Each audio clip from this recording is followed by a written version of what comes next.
that final note. Yeah, the tritone, yeah. The tritone ending, the flat fifth ending.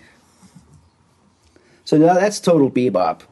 That's all coming out of mittens. That's fully formed. That whole record is fantastic. Bud Powell and Dexter Gordon. Yeah, and who was on drums? Max Roach. Max Roach. Yeah, now the drums have changed as well. It's no longer on the hi-hats. Now it's Kenny Clark's ride cymbal thing where you drop bombs.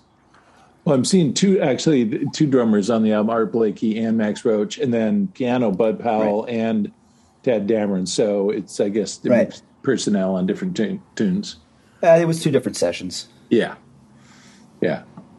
But, good stuff. And, again, we get that walking thing.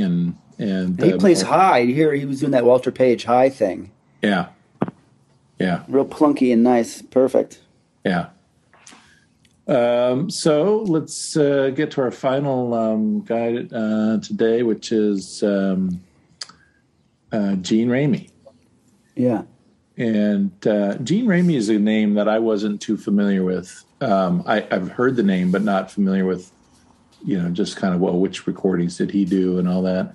But again, he was born in 1913 and was born in Austin, Texas. So he's a Texas guy and played trumpet in college, but switched to contrabass. And in the 30s, moved to Kansas City and studied with Walter Page. There it is. Yeah, and was a fixture on the Kansas City kind of swing scene. And then I moved to New York City in the 40s, along with everybody else, where he played with Lester Young, Count Basie, Ben Webster, Coleman Hawkins, Charlie Parker, all the cats. Horace Silver, a new name now, showing up. And then he was, of course, a member of Monk's first trio. Now that's important. That's very important. So he's the bass player on the first Monk trio. The way Art Blakey plays on that is that's the recording that opened everybody else up.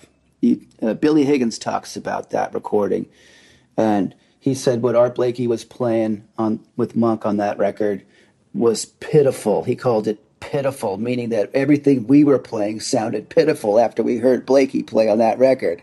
And there's Gene Ramey holding his own in the very exposed musical atmosphere. Monk's tunes are hard, they're weird, the chords are weird, and then Monk plays fucked up tempos that are plodding and not normal, like doom, doom, doom, doom, doom. Oh, you're going to make something awesome out of dim, dum, dum, dum.